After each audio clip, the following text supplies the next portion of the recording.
Think meditation is hard? Do me a favor. Take a slow, deep breath in, and now breathe out. Congratulations. You just meditated. Hi, I'm Krystal Jakosky, and this is Breathe In, Breathe Out, a weekly mindfulness and meditation podcast for anyone ready to own their own shit and find a little peace while doing it. Hello, and welcome back to Breathe In, Breathe Out. I'm Krystal Jakosky, your host, and I think I'm thrilled you're here. I know I'm thrilled you're here, but today the subject I've had so many conversations of late about vulnerability, about the things that we've gone through, the pain and the heartache that we've experienced, the lessons that we've learned from them. And it never fails in having these conversations. People will look at me sideways like, wait, you've struggled with insecurity, you've struggled with social anxiety, you've struggled with... They find it hard to believe that me, a teacher, telling people to own their shit, a woman who comes off as very confident and strong, can also be dealing with very human emotions and fear. And in that vein, I practice what I preach. I'm not telling you to do self-care because I think you need it. I'm telling you to do self-care because, quite frankly, I need it. And if I need it, I'm sure that there are a whole bunch of other people out there that need it too. When I tell you a story about stuff that I've been through and something that I'm learning, it's because I'm literally seriously learning that and dealing with that and going through it again. It's not some made up jargon. It's my life experiences. And I know that through my life experiences, other people can relate and understand. It's how people connect with one another, knowing that we're all on the same level, knowing that we're all here together and that no one is better than anyone else. We're all at a different point in our lives. I tell people to own their shit. I can tell you that I have had to look at my life and own my shit, and where I have contributed to my own downfalls, where I have contributed to my own successes and digging myself out. I have really had to own that and be aware of, you know what? Yeah, I got divorced and I was a partner in that. I caused the demise as much as my husband at the time. And like my childhood, I did things that were difficult too. Like I am creating my own reality. So people, in wanting to get to know me and wanting to connect a little bit more, keep saying, Krystal, be more vulnerable. Be more vulnerable. Tell us more. Let us in more. And the problem is that I'm sure you can agree with me, being vulnerable is not comfortable. We have worked so hard and so long to be where we are, and being vulnerable is not a part of that, because being strong is where society wants us all to be, and wants us all to be these confident, fantastic people. The reality is you only gain that confidence and strength because you've been through the challenges. You've been through the pain, and through that learning experience is where you're able to stand stronger and say, hell yeah, I lived through that. Look at me now. This is where I'm at now. And just because people are telling me, we want you to be vulnerable and we want to connect with you and we want to learn more about you, doesn't mean that you're asking me to be weak. While my brain may think that, that's not what you're asking for. You're asking for connection. You're asking for truth and reality. So, in honoring that, I've put together some of my own fundamental truths. And perhaps because people learn better from teachers that they connect with, you will be able to connect with me even deeper from this moment and listening to this podcast. I'm taking off my armor and I'm giving you a glimpse into my heart. 5 of my fundamental truths. I'm a super quick learner and a pretty damn good teacher. Now, In school, I would regularly get B's and C's, and that's average. I wasn't a great student. I wasn't getting A's all the time, but I also didn't study. I didn't really care about my grades enough to really dive in. And I'm sure if I had studied and dove in, is that the word?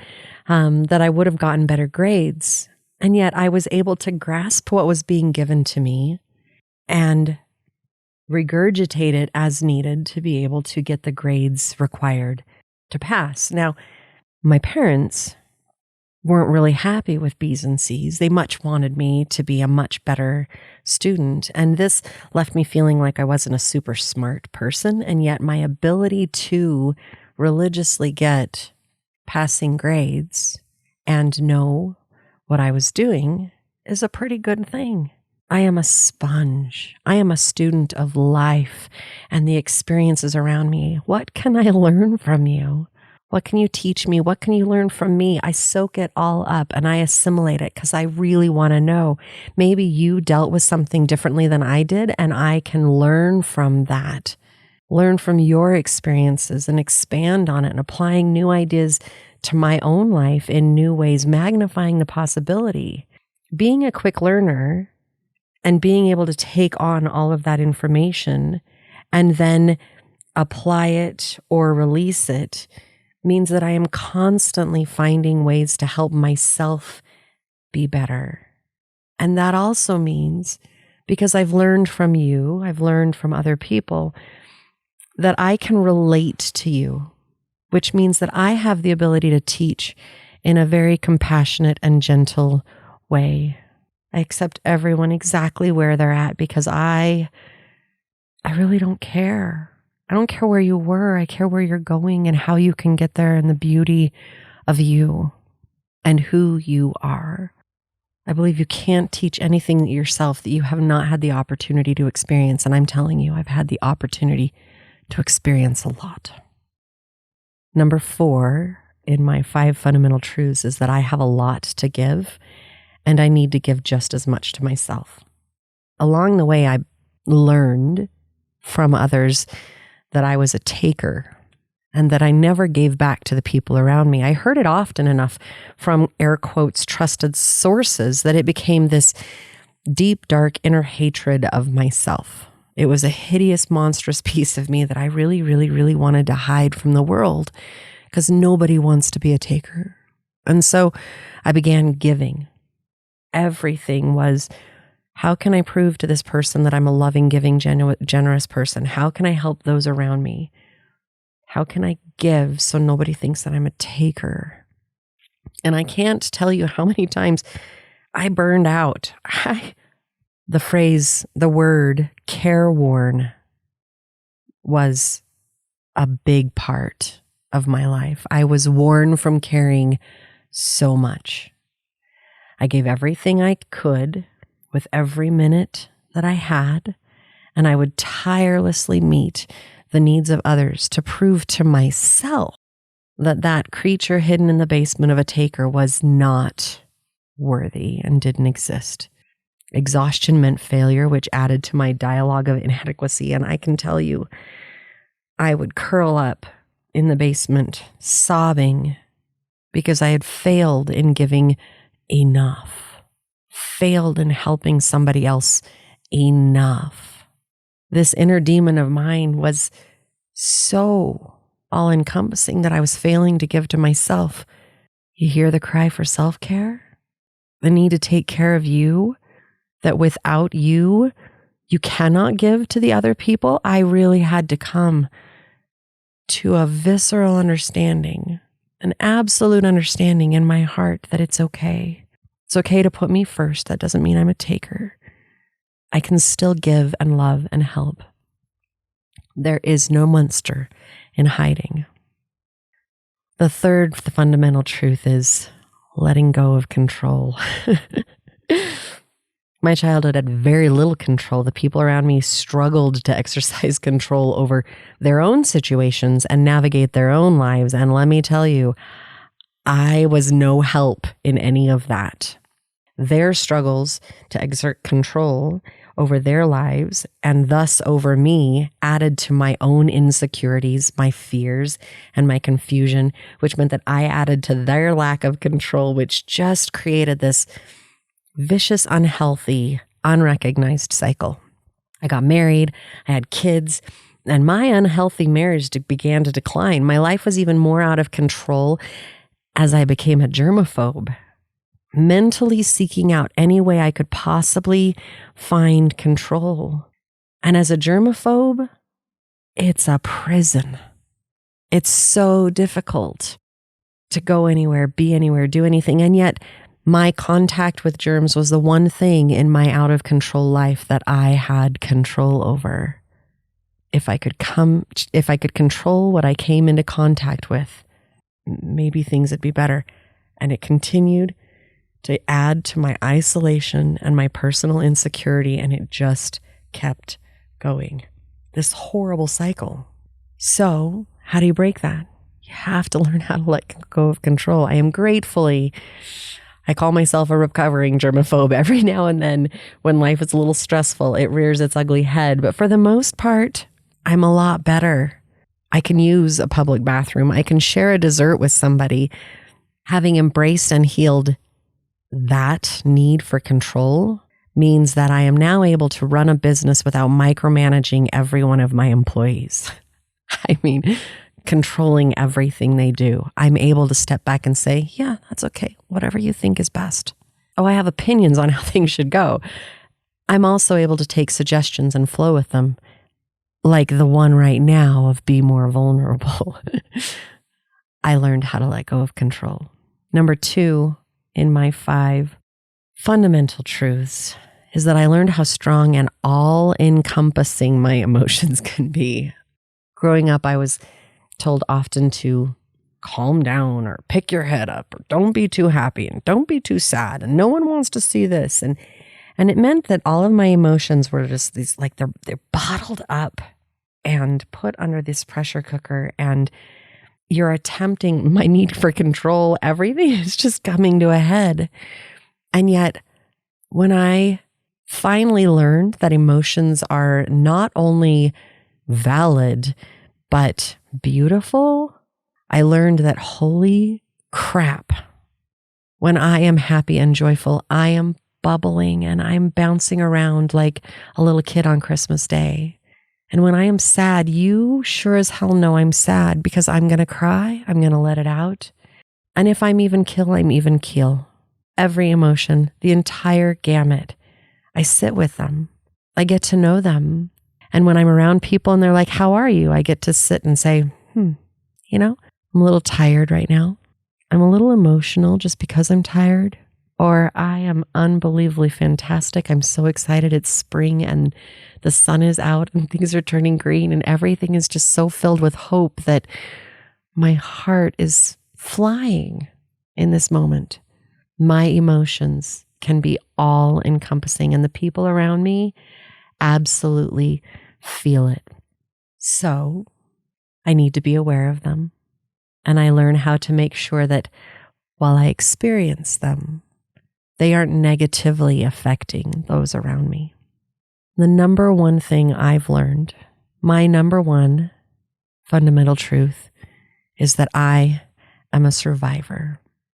Abuse, emotional, mental, verbal, rape, patriarchy, general religious bonds, sexuality. Let me tell you, we all go through shit.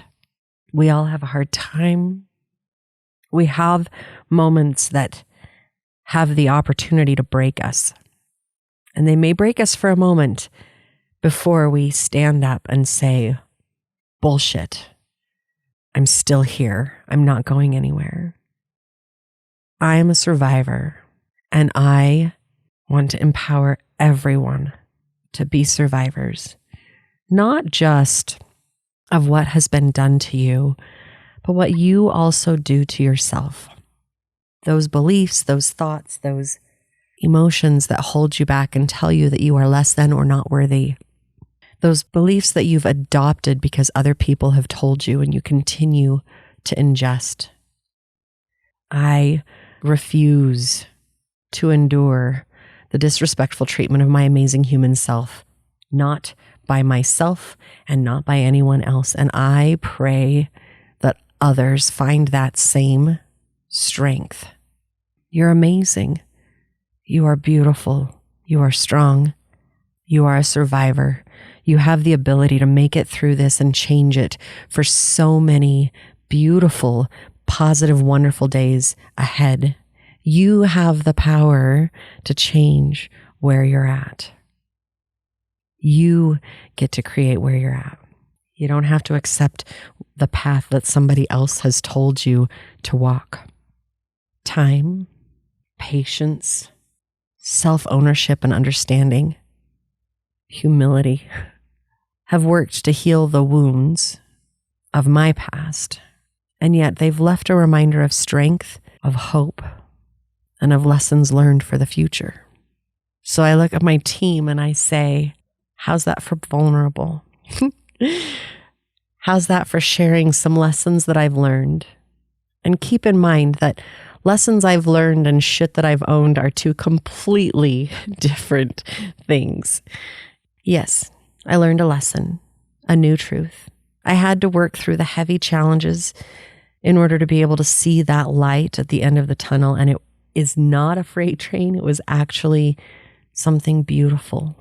I know that I contributed to the chaos and the uncertainty of my youth. I know that I needed love and attention. I know that I asked for things in unhealthy ways and that people didn't have the tools to help me. These are shit I've owned. And the truths that I've learned are just as beautiful. In being vulnerable, in this spirit of vulnerability that people have repeatedly been asking me to bring out lately, I encourage you to sit back. What are some fundamental truths that you have learned about yourself? Some beautiful things that, on the one hand, it's a challenge, and on the other hand, damn right, you did that. I promise you that if you sit down and you do that and you look at it, you'll actually empower yourself. You will find a strength that you didn't necessarily know was there. And in finding that strength and reminding yourself of what your 5 fundamental truths are, things will shift. You just might find that you're holding your head up a little bit higher and you're smiling a little bit broader, and that, yeah, I did that. Thank you for being here with me. Thank you for listening while I shared some depth of my own. And I look forward to being here with you again next week on Breathe In, Breathe Out.